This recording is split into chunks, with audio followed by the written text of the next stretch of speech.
Ang kwento ni Tomby. Ang kwentong ito ay hango sa totoong buhay. Mula ito sa isa nating tagapakinig. Karanasan ito ni Aklas. Walang eksaktong taon. Probinsya ng Samar. Lumaki si Aklas sa pangangalaga ng lolo, si Lolo Igo. Sa maliit nilang baryo, hindi na bago sa kanya ang kasakiman ni Kapitan Mauro. Simula pagkabata, alam niya na hindi patas ang pamamalakad dito. Mula sa buwis na pabigat na sa mga tao hanggang sa pangaagaw ng lupa. Lahat ay ginagawa ng kapitan para lamang sa sariling kapakinabangan. Isang hapon, habang naglalakad si Aklas pauwi mula sa gubat, nakita niyang nasa tapat ng tahanan ang mga tauhan ng kapitan. Hawak na mga ito ang isang papeles na may tatak ng munisipyo. Teka, ano pong ginagawa niyo rito? Tanong ni Aklas. May utos ang kapitan. Kailangan nang umalis ng lolo mo sa lupaing ito. Tugon ng isa sa mga tauhan. Pero dito na ho kami lumaki. Wala ho kayong karapatang palayasin kami. Muling wika ni Aklas. Mula sa loob ng bahay, lumabas si Lolo Igo. Marahang lumakad palapit sa kanila. Bagamat mahina na, matatag pa rin ang tindig. Sabihin mo kamo sa kapitan niyo, hindi niya pag-aari ang lupaing ito. May kasulatan ako mula pa sa mga ninuno ko. Wika ni Lolo Igo. Ngunit hindi nagpatinag ang mga tauhan. Isa sa kanila ang lumapit sa matanda. Hinablot ang papel mula sa kanyang kamay. Ang sabi ng kapitan, wala nang bisa ang kahit anong kasulatan. Muling wika ng tauhan. Nanlaki ang mga mata ni Aklas. Hindi niya matanggap ang kawalang katarungan sa kanilang baryo. Isang araw, habang pauwi si Aklas mula sa gubat, natigilan ito nang makarinig ng malalakas na sigaw mula sa tahanan. Kaagad itong napatakbo. Pinabilis ng kaba ang kanyang mga hakbang. Pagkarating sa harapan ng kubo, tumambad sa kanya ang nakakakilabot na tagpo. Si Lolo Igo, nakaluhod sa lupa, duguan, habang nakatayo sa harapan niya si Kapitan Mauro at ang matabang alalay nitong si Ambo. Lolo, ano pong nangyari sa inyo? Tanong ni Aklas. Wala itong pakialam kung sino ang kaharap. Kaagad niyang nilapitan ang matanda. Niyakap niya ito.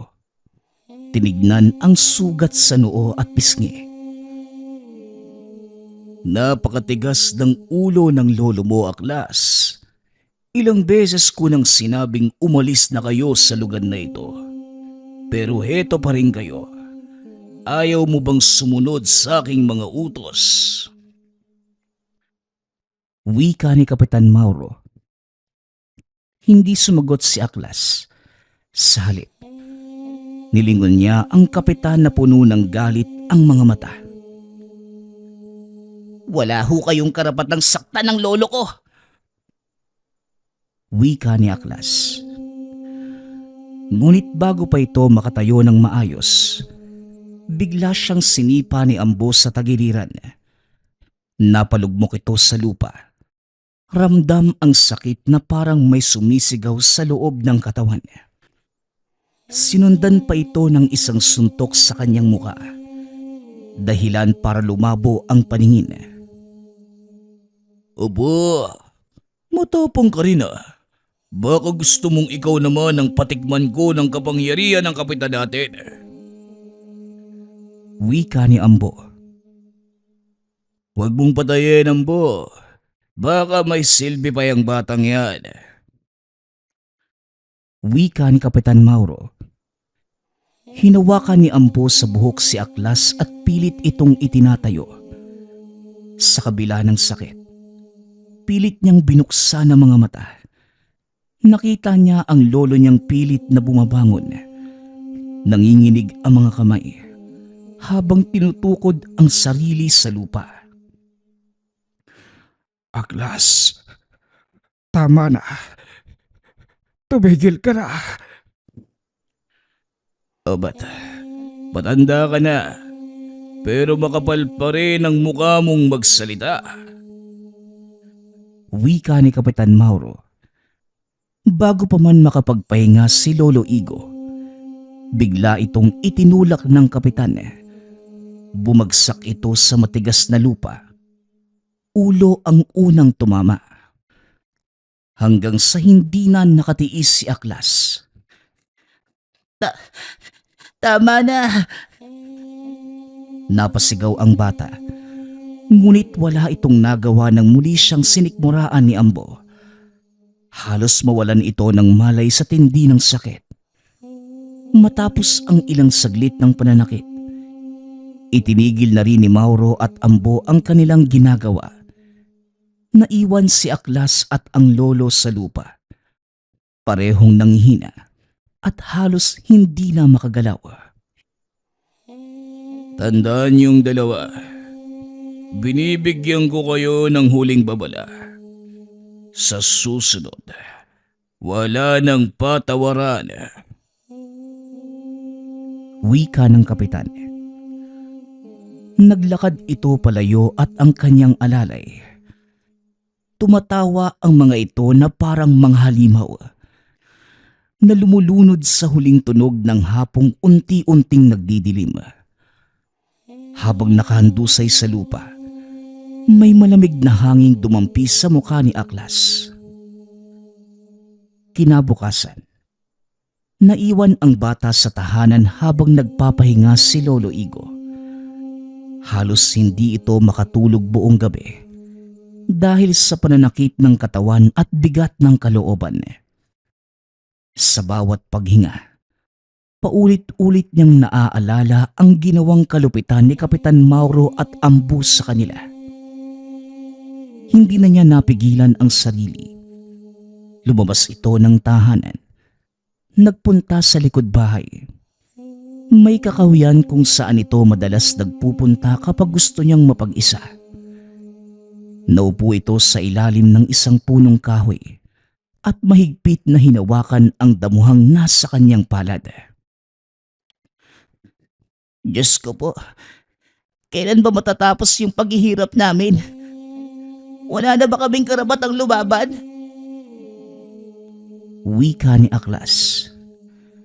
Nagsimula ng bumigat ang kanyang dibdib. Nais nitong sumigaw, pero alam niyang wala ring makikinig sa kanya.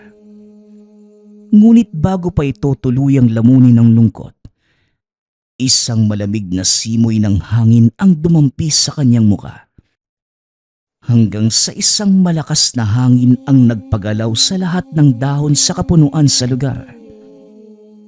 Hanggang sa isang madilim na parte, unti-unting lumalabas ang isang kakaibang nilalang. Ang muka at paa nito ay mula sa kalabaw, habang ang katawan ay mula sa tao.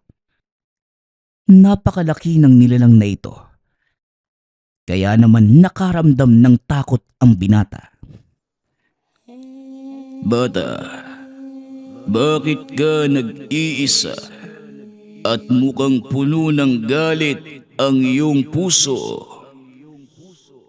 Wika ng nilalang. Nanlaki ang mga mata ni Aklas. Muntik pa itong mapaatras sa gulat. Ngunit hindi siya makagalaw. Sino ka? Tanong ng bata. Ngumiti lamang ang nilalang. Saka naglakad papalapit sa kanya.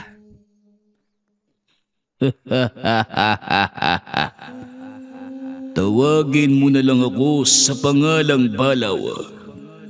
Nadinig ko ang lahat ng iyong hinanakit. Ano ang nais mong mangyari? Tanong ng maharlikang Balaw. Saglit na natahimik si Aklas. Hindi ito sigurado kung panaginip lang ba ang lahat o totoong may maharlikang Balaw sa kanyang harapan. Ngunit sa pagkakataong yun, wala itong ibang iniisip kundi ang hangaring makapaghigante sa mga taong umaapi sa kanila. Gusto kong maging malakas. Ayokong matakot na lang palagi. Gusto kong ipagtanggol yung mga kababaryo ko. Wika ni Aklas. Muling umiti sa kanya ang maharlikang Balaw. Inilahad ng elemento ang kamay. Inilabas nito ang isang berdeng bato na kumikislap sa ilalim ng sikat ng araw. Ang batong ito ang magbibigay sa iyo ng lakas. Pero tandaan mo, hindi ito basta-bastang kapangyarihan at gagamitin mo lamang ito kung sigurado kang handa ka na. Wika ng Balaw. Pilit na inunat ni Aklas ang kamay upang mahawakan ang berdeng bato. At nang lumapad ito sa kanyang palad, kagad naramdaman ng bata ang mainit na enerhiyang dumaloy sa kanyang katawan. At kung sakali mang kailanganin mo ang aking tulong, isigaw mo lang ang aking pangalan at darating din ako agad-agad. Huling wika ng elemento. Hindi nakapagsalita si Aklas. Saglit na ibinaling ang tingin sa bato na nasa kamay. Ngunit pag-angat niya ng tingin upang muling kausapin ang maharlikang Balaw, wala na ito, na tila naglaho na parang bula. Napahawak ito sa kanyang dibdib. Ramdam pa rin niya ang kakaibang init sa katawan. Teka, totoo ba yung lahat ng yun? Tanong ni Aklas sa sarili. Kaya mula ng araw na yun, hindi na mapakali ang bata. Paulit-ulit niyang iniisip kung totoo ba ang nangyari o isang panaginip lamang. Ngunit sa tuwing hawak niya ang berdeng bato, ramdam niya ang kakaibang sigla. Isang pakiramdam na hindi pa niya nararanasan noon. Maliwanag pa ang araw nang muling dumating si Ambo sa baryo kasama ang 2 tauhan ni Kapitan Mauro. Sa gitna ng liwasan, nakahandusay sa lupa si Rene. Isang matandang mag-isang namumuhay matapos pumanaw ang pamilya. Nakasubsob siya sa alikabok. Hawak ang tagiliran habang nanginginig ang buong katawan dahil sa sakit. Hindi mo ba narinig yung sinabi ni Kapitan? Kapag hindi ka pa nagbayad ng buwis, siguradong paparusahan na kita. Wika ni Ambo. Itinaas nito ang isang kahoy na pamalo. Handang ipagpatuloy ang pananakit sa matanda. Ngunit bago pa yun lumapat sa katawan nito, isang kamay ang pumigil doon sa kahoy. Tama na ho. Wala na siyang laban ho. Wika ng bata. Nilingon ni Ambo si Aklas. Kita sa mukha niya ang inis na tila may langaw na nambubulabog sa kanya. Aba, nandito na naman ang batang matapang. Hindi ka pa ba nadadala sa nangyari kahapon? Tanong ni Ambo. Nanlilisik ang mga mata ni Aklas na mga sandaling yun. Mahigpit ang pagkakahawak niya sa pamalo ni Ambo. Hindi na ako makakapayag na patuloy niyong apihin yung mga tao dito. Wika ni Aklas. Napahalakhak si Ambo. Hindi niya kinuhang seryoso ang sinabi ng bata. Ano pong magagawa mo, bata? Ha? Tanong ni Ambo. At sa isang iglap, isang malakas na suntok ang pinakawalan ni Ambo sa sikmura ni Aklas. Napaatras ang bata. Halos mapaluhod sa lupa sa sakit. Pinunasan niya ang dugo sa gilid ng kanyang labi. Unti-unti niyang nararamdaman ang galit na bumibigat sa dibdib. Ang kawalang katarungan, ang kasakiman ng kapitan, ang pananakit nila kay Lolo Igo. Lahat ng ito ay nag-aalab sa kanyang puso. Sa kanya naalala ang sinabi ng maharlikang balaw. Kaya habang pinipilit habulin ang hininga, ipinikit niya ang mga mata at marahang binigkas ang salitang sinabi sa kanya ng maharlikang balaw. Balaw, tulungan mo ko, Balaw! Wika ni Aklas. Sa isang iglap, lumitaw sa kanyang harapan ang maharlikang balaw. Ngunit siya lamang ang nakakakita doon. Kasabay nito, nagsimulang kumislap ang mutyang nasa bulsa. Dali-dali niya itong hinawakan. Biglang dumaloy ang isang matinding enerhiya sa kanyang katawan. Iminulat niya ang mga mata.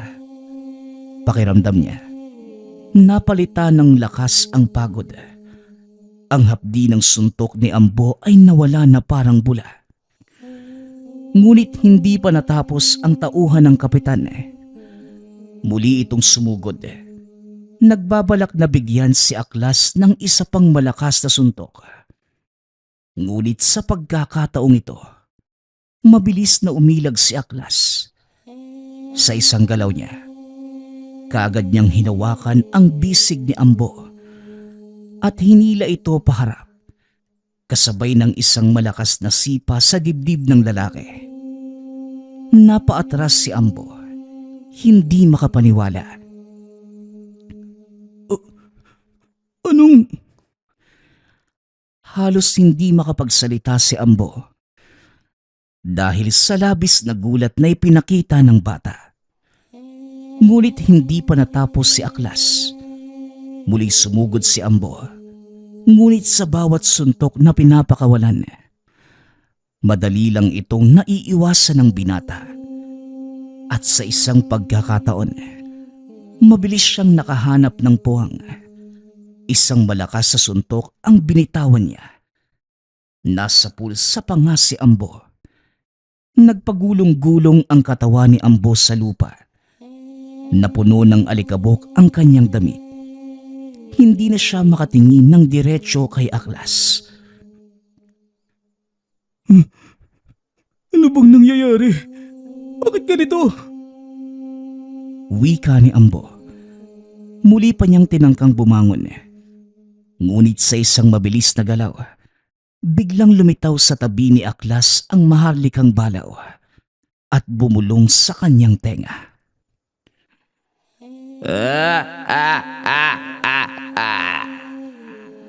Tapusin mo na. Ipakita mo sa kanya ang tunay mong lakas. Wika ng maharlikang balaw. Parang kusang gumalaw ang katawan ni Aklas. Sa isang iglap, lumapit siya kay Ambo at mahigpit na hinawakan ang balikat. Hindi alam nito kung bakit, pero bigla na lang nanghina si Ambo. Hindi mo na kailangan bumalik dito, Ambo. At sa susunod na makikita kitang mananakit ng iba, babalik ako at sisiguraduhin kong mamamatay ka na. Banta ni Aklas. Sa huling pagkakataon, isang matinding suntok ang ibinigay ni Aklas sa tiyan ni Ambo. Napasigaw ito sa sakit at tuluyang natumba sa lupa. Nang makita naman ng dalawang tauhan ang sinapit ng kasama, dali-dali silang tumakbo palayo. Iniwan si Ambo na halos hindi na makatayo. Hindi pa tayo tapos, bata. Wika ni Ambo. Ngunit hindi na naituloy ang pagbabanta. Dahil sa takot at kahihiyan, tumakbo ito palayo. Gasgas ang katawan at duguan ang labi. Naiwan si Aklas sa gitna ng liwasan. Hinihingal, ngunit hindi naramdam ang sakit. Habang ang maharlikang balaw naman, unti-unti nang nawala sa kanyang paningin. Ngunit bago ito tuluyang maglaho, narinig niya ang boses nito sa kanyang isipan. Nagawa mong gamitin ang lakas mo ng tama. Ngunit palagi mong tatandaan, huwag kang magpapadala sa galit. Ang tunay na lakas ay hindi lang nasa kamao, kundi nasa iyong puso. Paalala ng maharlikang balaw. Napatingin si Aklas sa mga kamay. Napatanong kung totoo ba ang lahat ng yun. Hindi niya alam kung anong mangyayari sa susunod. Ngunit sa unang pagkakataon, hindi na siya natatakot.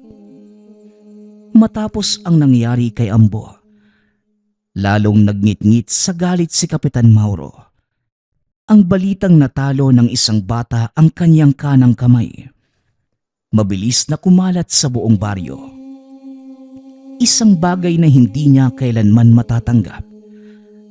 Ang maramdaman ng mga tao na may magtatanggol sa kanila. Hindi ito papayag na mawala ang takot sa puso ng nasasakupan. Kaya kinabukasan, kasabay na matinding sikat ng araw, sumugod si Mauro sa baryo kasama ang 4 niyang tauhan. Dumiretso sila sa bahay ni Aling Marta, isang buntis na asawa ng isang mangingisda na hindi nakabayad ng buwis. Walang kaabog-abog na sinipa ni Mauro ang pintuan ng kanilang tahanan, dahilan upang mapasigaw si Aling Marta na nooy nasa sahig at nagpapahinga. Kapitan, ano pong kailangan ninyo sa amin? Tanong ni Aling Marta. Dahan-dahang lumapit si Kapitan Mauro. May hawak itong latigo, habang ang mga tauhan ay nakapalibot sa maliit na silid ng bahay. Nasaan ang asawa mo? Wala po, nasa laot at naghahanap ng huli. Tugon ni Aling Marta.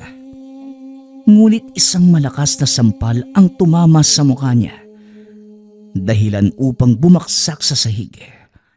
Napahawak ito sa kanyang tiyan, nanginginig sa takot at sakit. Ilang beses ko nang sinabi, Marta, na wala akong pakialam kung paano kayo mabubuhay. Ang gusto ko lang, matanggap ang buwis na dapat sa akin. Wika ni Kapitan Mauro. Nangingilid ang luha ni Aling Marta. Pilit niyang ipinapaliwanag na wala nga silang pera, na wala pang nauhuling isda ang asawa. Ngunit hindi yon pinakinggan ng kapitan. Sa halip, hinila nito si Aling Marta sa buhok, dahilan upang mapahiyaw ito sa sakit. Maawa na po kayo, kapitan. Buntis po ako. Pagmamakaawa ni Aling Marta. Ngunit imbis na maawa, mas lalong lumakas ang pagtawa ni Kapitan Mauro. Sa kanyang palagay, mas masarap pahirapan ang isang taong walang kalaban-laban. E di mas lalo kitang sisiguraduhin hindi mo na madadala ang bata sa mundong ito. Wika ni Kapitan Mauro. Muli nitong pinalo si Aling Marta gamit ang latigo. Halos mawala ng malay sa sakit. Habang ang kanyang katawan nangangatog na sa takot. Hindi niya alam kung paano pa niya ipagtatanggol ang sarili. Tulong! Tulungan niyo po ako! Ngunit walang sino man ang naglakas loob na sumaklolo. Lahat ng kapitbahay, tahimik lamang nakasilip sa kanilang mga bintana, natatakot na maging susunod na biktima. Matapos ang pananakit, itinulak ni Mauro si Aling Marta pabagsak sa sahig. Kapag hindi kayo nagbayad sa susunod na linggo, mas malala pa rito ang aabutin mo. Banta ng kapitan. Wala namang magawa si Aling Marta kundi umiyak habang pinapanood ang pag-alis ng mga tauhan ni Kapitan Mauro. Kinagabihan, dumating si Aklas sa baryo matapos manggaling sa kagubatan. Bitbit niya ang ilang panggatong at isang supot ng prutas para kay Lolo Igo. Ngunit pagkabalik sa tahanan, natigilan ang bata. Bukas ang pinto. Dali-dali niyang binilisan ang kanyang mga hakbang. Bumilis ang tibok ng puso. Lolo? Lolo, nasan ho kayo? Tanong ni Aklas. Ngunit walang sumasagot.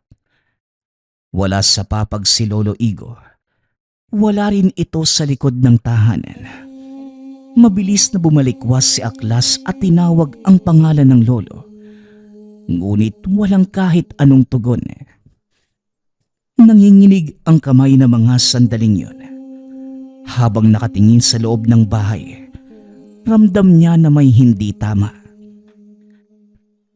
Lolo? Nasaan ho kayo? Tanong ni Aklas. Muling bumagsak ang malamig na hangin sa paligid.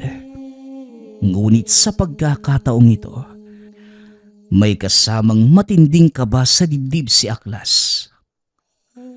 Sa labas ng tahanan, isang kapitbahay ang palihim na lumapit sa kanya.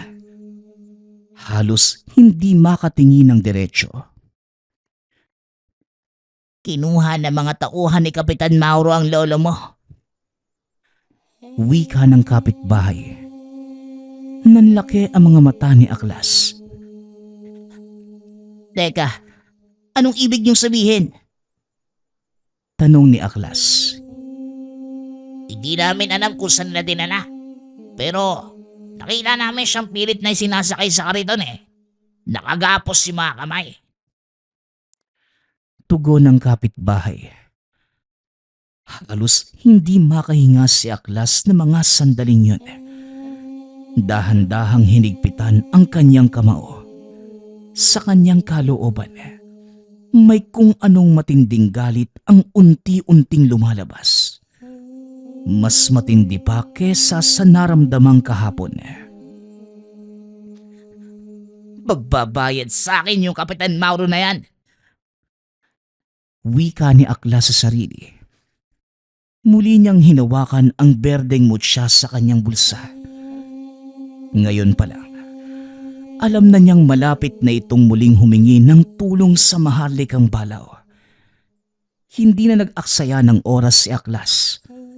Mabilis itong tumakbo papunta sa likod ng bahay. Sa tapat ng punso, kung saan siya unang nakatagpo ng maharlikang balaw. Ramdam niya ang kaba. Galit sa dibdib. Ngunit matimbang ang pangamba sa kalagayan ng lolo. Balaw, kailangan kita. Sa isang iglap, muling lumitaw ang maharlikang balaw sa harapan niya. Nakangiti ngunit may bahid ng pagkabahala sa mga mata. Ano na naman ba ang nangyari sa'yo, bata? Tanong ng maharlikang balaw. Hinihingal si Aklas. Ngunit hindi na ito nagpapigil. Kinuha nila si Lolo Igo. Hindi ko alam kung saan dinala ni Mauro eh. Tulungan mo akong hanapin siya. Wika ni Aklas. Napakunot ang noo ng mahalikang balaw. Sandali itong natahimik bago tumingin kay Aklas ng seryoso. Hawakan mo ang mutya. Ituon mo ang isipan mo sa iyong lolo. Isipin mo ang kanyang imahe at kung paano siya nagsasalita. Kung paano siya ngumiti. Isipin mo kung nasan siya ngayon. Wika ng maharlikang balaw. Walang pag-aalinlangan. Hinigpitan ni Aklas ang kapit sa berdeng bato. Pumikit siya. Pilit niyang inaalala ang kanyang lolo. Ang mahinang tinig. Ang mabagal na paglakad at pagsasalita. Ang init na mga kamay kapag siya'y hinahaplos sa ulo. Sa isang iglap, dumaloy ang kakaibang enerhiya mula sa mutya na para bang may dumaan na malamig na hangin sa kanyang katawan. Sa kanyang isipan, biglang sumulpot ang isang imahe. Isang madilim na silid na may isang ilaw na nakasabit sa kisame. Sa sahig, nakahandusay doon si Lolo Igo. Mahigpit na nakagapos ang mga kamay. May pasa sa pisngi at bahagyang nanginginig sa lamig. Kagad namang iminulat ni Aklas ang mga mata. Alam ko na. Alam ko na kung nasan siya. Wika ni Aklas. Naroon ito sa malaking kamalig ni Kapitan Mauro, malapit sa lumang gilingan. Dahan-dahang gumalaw si Aklas, maingat na umiwas sa mga tauhang nagbabantay sa paligid. Nang gabing yon, maliwanag ang sinag ng buwan, kaya't kinailangan niyang magtago sa dilim upang hindi mapansin. Lumapit ito sa isang bukas na bintana at sumilip sa loob. Tama nga ang hinala. Naroon si Lolo Igo. Nakasandal sa dingding. Hirap na sa kanyang kalagayan. Kaya hindi na nag-aksaya ng oras si Aklas. Huminga ito ng malalim at bumulong. Balaw, kailangan kita. Wika ni Aklas.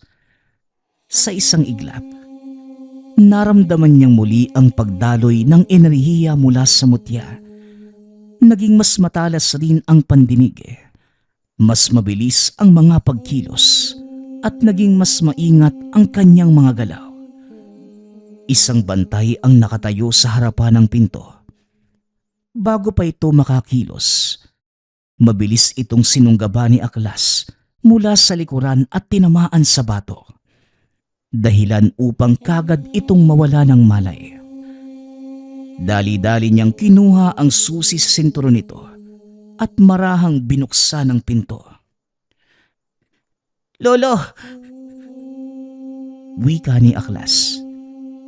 Dahan-dahang iminulat ni Lolo Igo ang kanyang mga mata at nang makita ang apo, bahagyang lumiwanag ang muka. Ngunit halata pa rin ang pagod at sakit sa kanyang katawan. Aklas! Kagad niyang tinanggal ang lubid sa mga kamay na matanda. Inalalayan itong tumayo. Kailangan na nating umalis bago pa sila bumalik, Lolo. Wika ni Aklas. Dahan-dahan namang tumango ang lolo. Bagamat nanghihina, pilit niyang inipon ang natitirang lakas upang sumunod sa apo. Maingat silang lumabas ng kamalig. Ngunit bago pa sila makalayo, isang bantay ang biglang sumulpot sa kabilang bahagi ng bakuran. Hoy! Napatingin si Aklas. Wala na itong oras para makipaglaban. Ang mahalaga sa kanya na mga sandaling yun ay mailigtas lamang ang lolo. Kaya mabilis itong nagpasya. Dali-dali niyang inilagay sa likod si Lolo Igo. Mahigpit na hinawakan at dali-daling tumakbo palayo. Mabilis nitong naiiwasan ang mga balakid sa daan. Sa awa ng Diyos, nakalampas sila sa bakuran. Nakatakas papunta sa masukal na bahagi ng gubat. Hindi nagtagal. Narating nila ang tahanan. Kagad inalalayan ni Aklas ang lolo sa papag at hinanda ang mga dahon at halamang gamot na ginagamit nila noon sa panggagamot. Maingat niyang pinunasan ang mga sugat ng matanda. Siniguradong hindi na ito lalala. Habang ginagawa yon, pinagmamasdan ito ni Lolo Igo. Bahagyang nakangiti, kahit mahina pa ang pangangatawan. Maraming salamat, Apo. Napatigil si Aklas sa ginagawa. Napatingin ito sa lolo at sa unang pagkakataon matapos ang mga pangyayari, nakaramdam ito ng init sa kanyang puso. Hindi galit, kundi pagmamahal at kagustuhang protektahan ang natitirang pamilya niya. Hindi ko hahayaang mangyari ulit ito sa inyo, Lolo. Wika ni Aklas. Sa gilid ng bintana, tahimik na pinagmasdan sila ng maharlikang balaw bago ito tuluyang muling maglaho. Makalipas pa ang ilang araw, kumalat sa buong baryo ang ginawang pananakit ni Kapitan Mauro at Ambo kay Lolo Igo. Galit ang namuo sa puso ng mga tao, ngunit wala naman silang lakas ng loob upang lumaban. Ang takot ay matagal nang nakabaon sa kanilang mga puso, subalit hindi na ito hadlang kay Aklas. Hindi na siya ang dating batang walang laban. Ngayong hawak na niya ang lakas na ipinagkaloob ng maharlikang balaw. Hindi na niya hahayaang apihin pa sila ng kapitan. Sa gitna ng liwasan, muling nagpakita sina Mauro at Ambo. Dala ang kanilang mga tauhan. Nakatayo sila sa harapan ng mga tao. Nakataas ang baba. Parang ipinapakita na sila pa rin ang makapangyarihan sa baryo. Walang sino mang pwedeng lumaban sa amin. At kung may magbabalak, lumapit at tignan natin kung hanggang saan ang tapang nyo. Wika ni Kapitan Mauro. Biglang lumitaw si Aklas mula sa likod ng mga tao. Hindi na ito natatakot na mga sandaling yun. Matikas itong lumakad papunta sa gitna. Hawak ang berdeng mutya sa kanyang bulsa. Ako ang lalaban sa inyo. Wika ni Aklas. Natahimik ang lahat ng tao. Hindi makapaniwala sa tapang ng bata. Tumawa naman ng malakas si Kapitan Mauro, kasabay ni Ambo. Ikaw na naman, bata. Akala mo ba, porket nakatama ka sa akin noon, kaya mo na rin akong talunin ngayon? Wika ni Ambo. Ngunit ngumisi lamang si Aklas. Di subukan natin, Manong. Wika ni Aklas.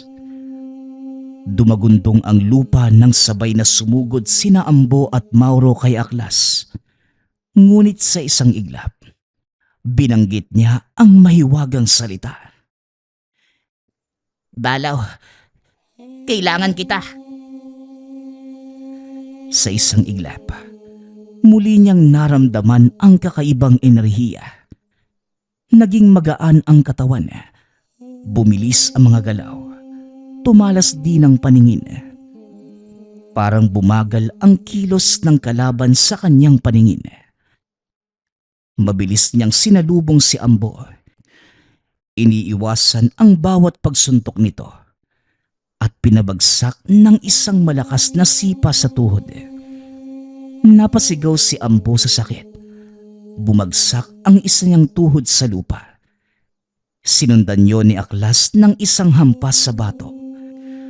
Dahilan upang mawalan ito ng balanse at mapahiga sa putikan. Pangalawa nitong hinarap si Kapitan Mauro na may hawak na latigo. Pinaghahampas siya nito. Ngunit dahil sa bilis ni Aklas, madali niyang naiiwasan ang bawat pag-atake.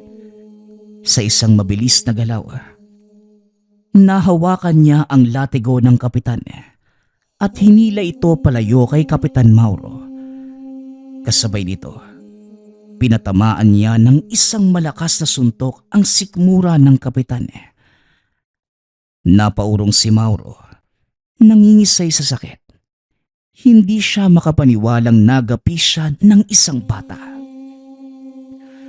Natahimik ang buong baryo. Ang kanilang kinakatakutang pinuno, maging mga tauhan, nakahandusay sa harapan nila.